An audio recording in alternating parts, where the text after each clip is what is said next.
Assalamu alaikum dear students. Welcome to a new video of mine with a new lecture on a new topic related to the tragedy of William Shakespeare called Hamlet. Last time we discussed Hamlet's delay. This time around we are going to discuss Hamlet's madness. So our today's topic is Hamlet's madness. As you know that Hamlet's madness is one of the major puzzles, one of the major problems related to the tragedy of Hamlet. Different critics over the ages, they have elaborately discussed the idea of Hamlet's madness. In this regard, there are two distinct views about Hamlet's madness. There is a category of critics which believes that Hamlet's madness is real one. There is also another category of the critics which believes that Hamlet's madness is unreal one. And both these categories of the critics, they have their own respective arguments, they have their own respective evidences and proofs to prove their respective opinion or point. Right? So today we are going to discuss which theory related to Hamlet's madness is true one, whether Hamlet's madness is real one or Hamlet's madness is unreal one, right? So let's discuss this particular topic. So this is our introduction to this topic. First of all, we are going to discuss the theory which says that Hamlet's madness is real one. Those critics who hold this theory, they have their own arguments, they have their own evidences and proofs to prove that this theory is true one, to prove that Hamlet's madness is real one. Hamlet never pretended madness, rather he has really gone mad under the pressure circumstances, under tough circumstances, difficult circumstances that he is pushed into during his lifetime.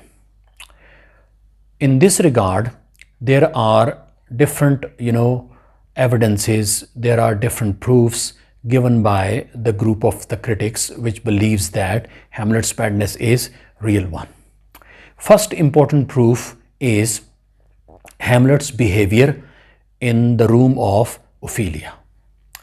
Those critics who believe that Hamlet's madness is real one, they give this evidence to prove their point. They say that the way Hamlet behaves strangely to Ophelia in Ophelia's room is one of the evidences which proves that Hamlet's madness is real one. They tell us that Hamlet enters into the room of Ophelia with disheveled condition, with disordered dressing, disheveled hair, right? And he then held Ophelia by the arm tightly and then looked closely into her eyes for a long time and then took a deep sigh, such a deep sigh that as if it is going to shatter his whole existence, his whole being. Now, after this behavior of Hamlet in Ophelia's room to Ophelia clearly proves that there is something wrong with the mind, there is something wrong with the brain of Hamlet, that Hamlet is not in his right mind. So this is one of the evidences given by the critics who believe that Hamlet's madness is real one. Next important evidence to prove Hamlet's madness as real one is Hamlet's strange behavior to Polonius, right? In one of the scenes in the play, Hamlet speaks to Polonius in a very harsh, in a very hard manner, right? He, in other words, insults Polonius. He calls Polonius a fishmonger, right? And Hamlet asks Polonius that he should not allow his daughter to walk in the sun because she is pregnant. Now this comment, this strange behavior of Hamlet to Polonius in this particular scene clearly proves that there is something wrong with the mind of Hamlet, that Hamlet has gone mad and Hamlet is not in his right mind. So this is one of the evidences given by the critics who believe that Hamlet's madness is real one.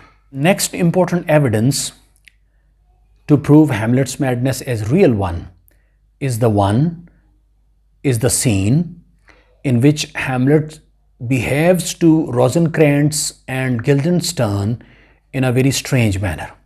For example, in this scene, one of the two fellows, either Rosencrantz or Guildenstern says that the world is growing honest. In response to this statement of Guildenstern, Hamlet says that, then doomsday is near, but your news is not true, fellow. Right? So this comment of Hamlet in response to what Guildenstern says clearly proves that Hamlet is not in his right mind. There is something wrong with his mind. So this is another important proof. This is another important evidence given by the group of the critics who believe that Hamlet's madness is a real one. Then the next important evidence to prove Hamlet's madness as real one is the scene in which Hamlet insults Ophelia in a very harsh manner. He tells Ophelia that in this scene that she should not get married. If she is going to get married, then she is going to produce sinners. She would be adding to the store of the sinners in this particular world. Instead of marrying, Ophelia should become a nun. So this strange behavior, speech of Hamlet, insulting manner of Hamlet, speaking to Ophelia in this scene clearly indicates that there is not something right about the mind, about the brain of Hamlet, that Hamlet has gone mad. So this is another important evidence given by the critics who believe that Hamlet's madness is real one. Then there is another scene which proves that Hamlet has gone mad. Hamlet's madness is real one. And that scene is when Hamlet murders Polonius. Actually, the murder of Polonius doesn't show the madness of Hamlet. The thing that shows here the madness of Hamlet is the reaction of Hamlet to the murder of Polonius in this scene. Right? When Hamlet discovers that he has killed Polonius unintentionally, then he does not show any remorse, any feelings of sorry, any regret over the murder of apparently an innocent person in this scene. Now, one wonders that what's the problem with Hamlet? Is he in his right mind that he has taken the life of an innocent person and he is not shocked at it? He doesn't feel any sorry and regret for it, right? So this behavior of Hamlet, cynical behavior of Hamlet, insensitive behavior of Hamlet at this point, at the murder of Polonius, clearly proves that Hamlet's madness is real one. He has really gone mad under the pressure of circumstances, right? So these are some of the evidences given by the group of the critics who believe that Hamlet's madness is real one. Next, we are going to discuss the theory which says that Hamlet's madness is unreal one. In other words, there is a group of critics who believes that Hamlet was not mad in real sense of the word. He pretended to be mad, right? He feigned madness. He faked madness. He wasn't mad in real sense of the word. And these critics, they have their own arguments, they have their own proofs to prove their point. One such proof which proves that Hamlet's madness is unreal one is the soliloquies of Hamlet. There are at least 7 soliloquies of Hamlet, and if we study all the soliloquies of Hamlet, then Hamlet, instead of turning out to be an insane and madman, he turns out to be a very philosophical, a very intelligent and a deep thinking type of a person. He doesn't turn out to be a mad sort of a person. He rather turns out to be a very, very intelligent man. He turns out to be a man with a very powerful intellect. Now, there are certain characteristics of his soliloquies which prove that Hamlet is a man with a powerful intellect. Hamlet is a man with extraordinary intellect. He doesn't possess the intellect of an ordinary man. Rather, he possesses an intellect of an extraordinary man. He turns out to be a man of a great genius. For example,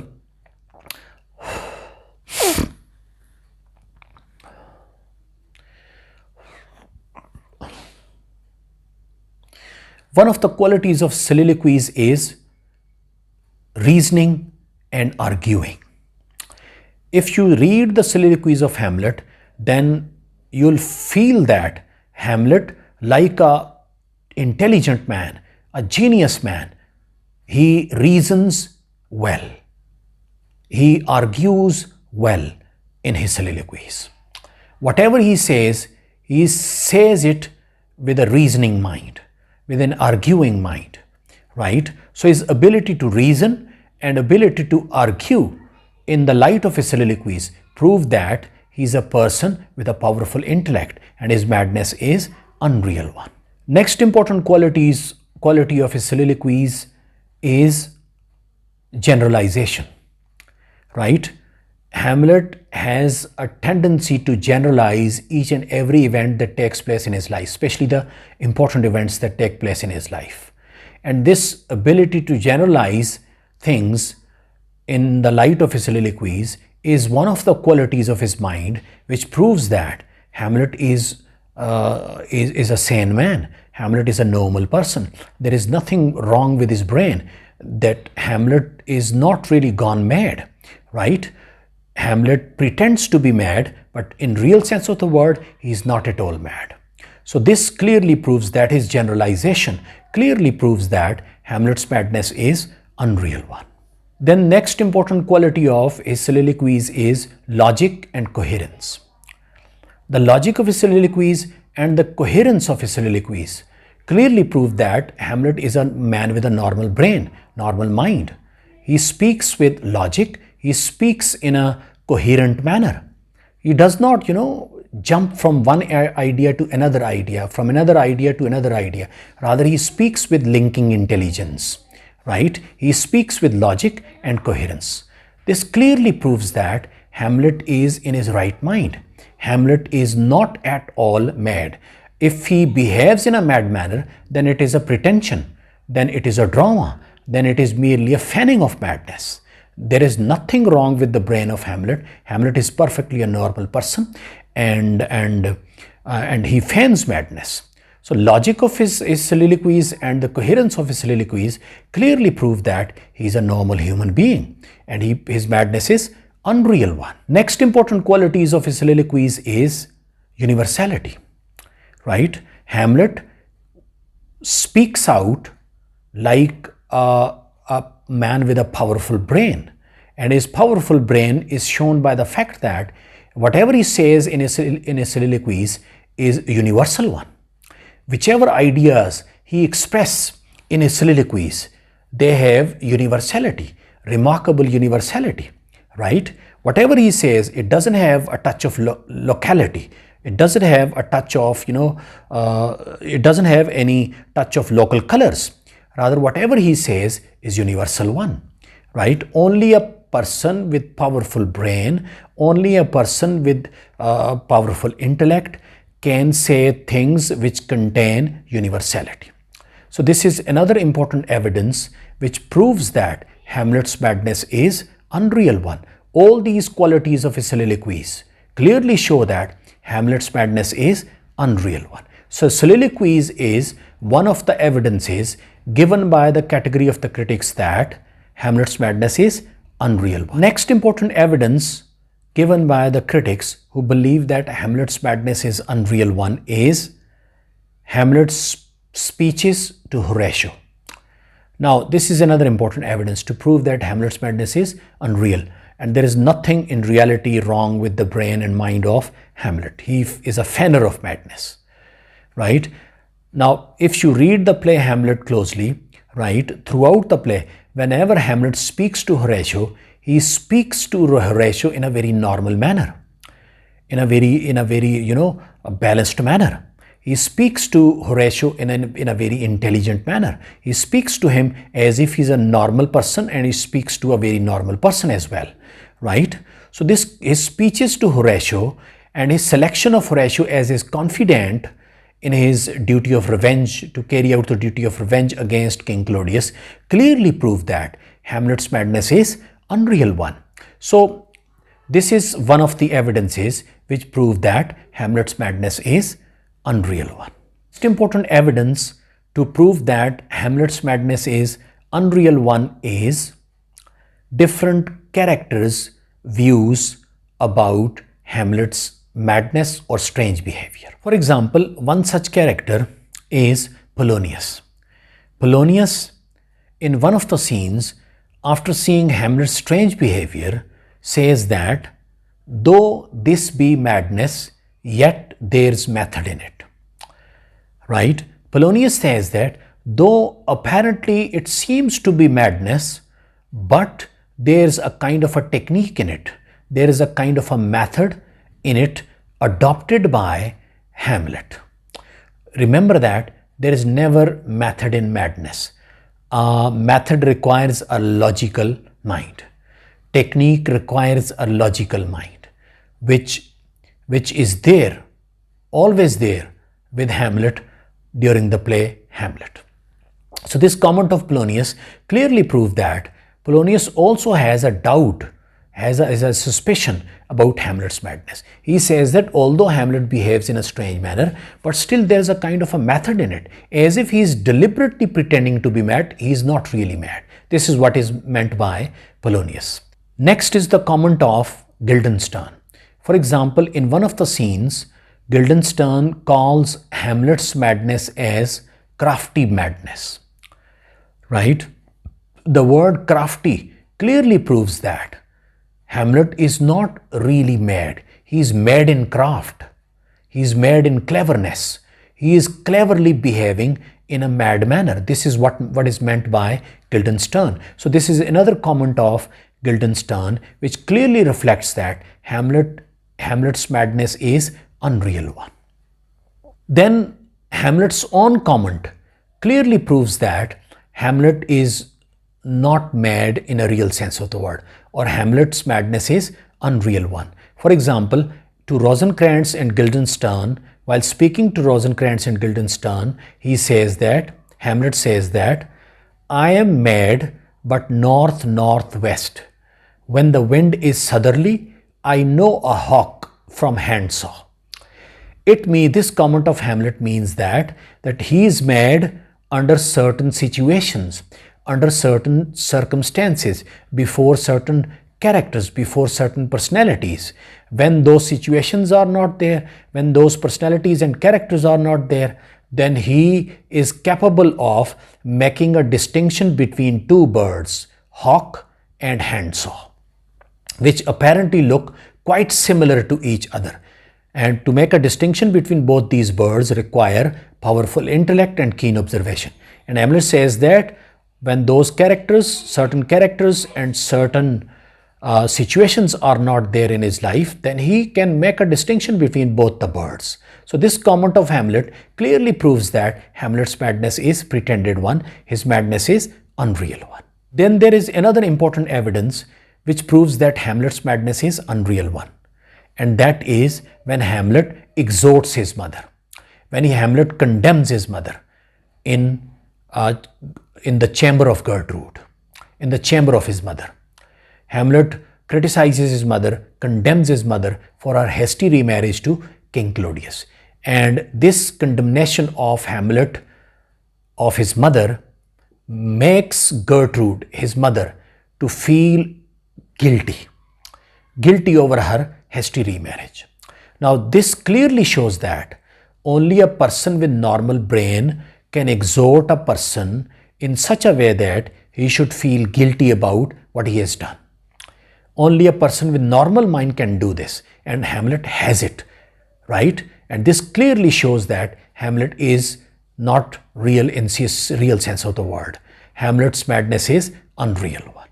Next important evidence which proves that Hamlet's madness is unreal one is the one in which Hamlet speaks on the art of acting. Or in other words, when a group of actors arrive from the neighboring country into Denmark in Hamlet's country, then Hamlet instructs them in the art of acting.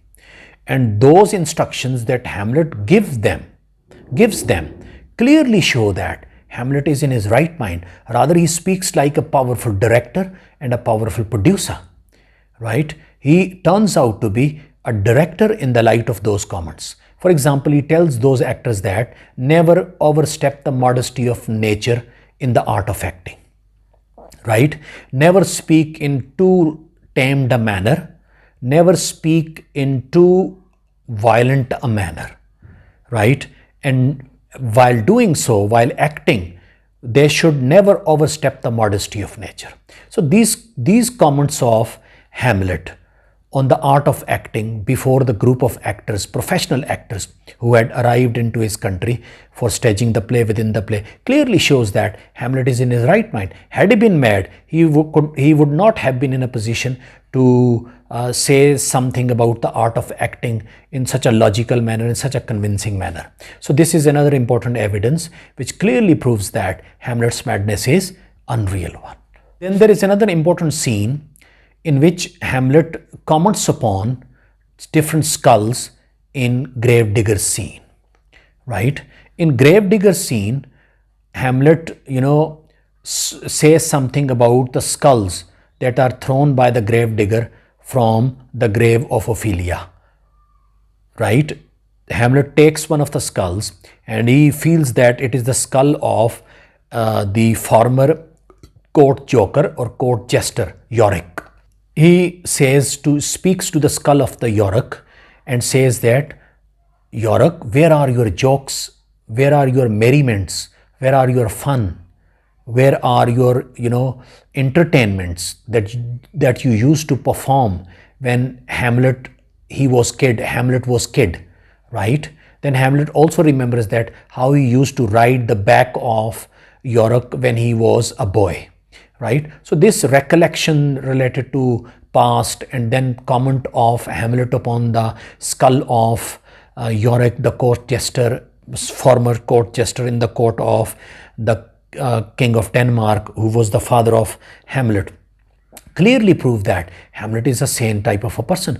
Over here, Hamlet speaks about the final destiny of man, right? Whatever type of life you live, no matter how happy you are, no matter how much of a fun you have in your life, ultimately you have to die, very much like Yorick. So this clearly shows that Hamlet is a man with a powerful brain. Hamlet's madness is unreal one. So this is another important evidence which proves that Hamlet feigned madness. Hamlet was a feigner of madness. His madness was unreal one. Then there are the comments of certain critics which go in favor of the fact that Hamlet's madness is unreal one. One such critic is Stafford Brooke. Stafford Brooke, while talking about the madness of Hamlet, says that Hamlet's madness is unreal one. And he says that those characters who believe that Hamlet is mad under the pressure of circumstances, they say so because of certain reasons. And that reason is, he says that when an active, practical and a quick deciding man comes across a man who is impractical, inactive and slow deciding, then the result is misunderstanding between both these two types of persons. As a result of that, the practical, active and quick deciding man calls the inactive, impractical and slow deciding man as mad. And Hamlet belongs to the second category. He belongs to the second category of inactive, impractical and slow deciding man. As a result of that, Hamlet is dubbed as mad during the course of the play.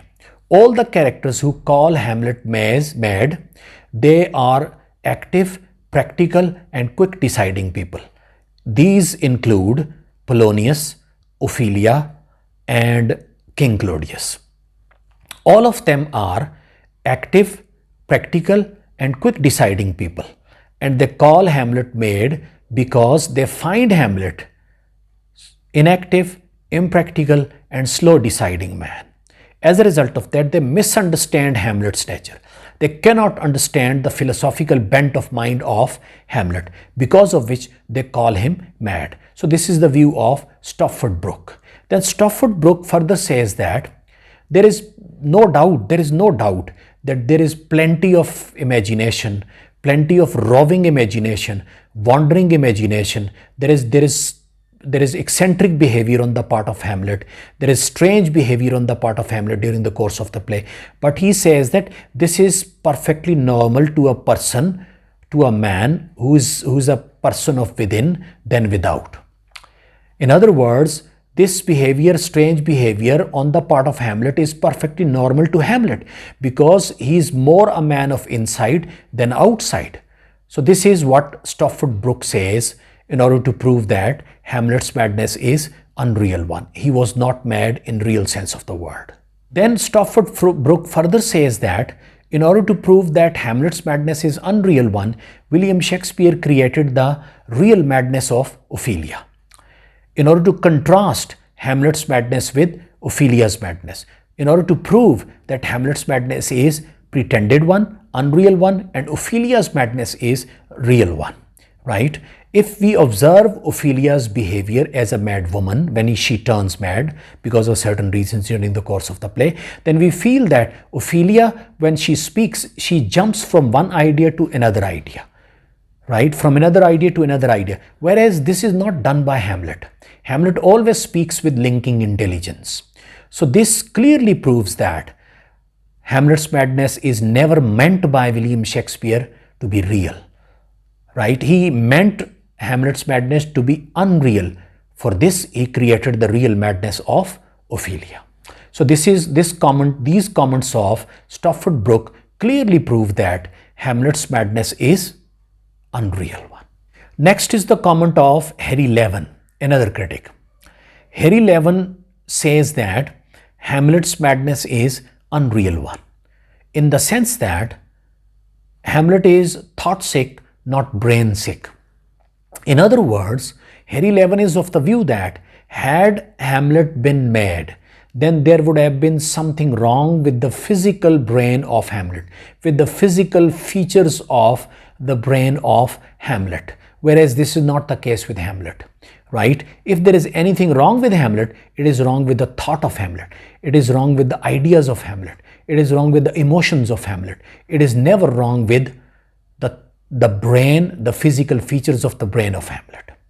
You know, in real world, in real life, if there is a person who is mad, right, such a person has something wrong with the physical features of the brain. There is some disorder in the physical features of the brain of that person, which is why he is mad. Whereas there is nothing wrong with the physical features of the brain of Hamlet. If there is anything wrong with Hamlet, it is wrong with the thought of Hamlet, not with the brain of Hamlet. So this comment of Harry Levin clearly proves that Hamlet's madness is unreal one. And this is why Harry Levin opines that Hamlet's madness is unreal one. He feigned madness. In reality, he wasn't mad. This is it for today. I hope you have understood each and everything in today's lecture. Allah Hafiz.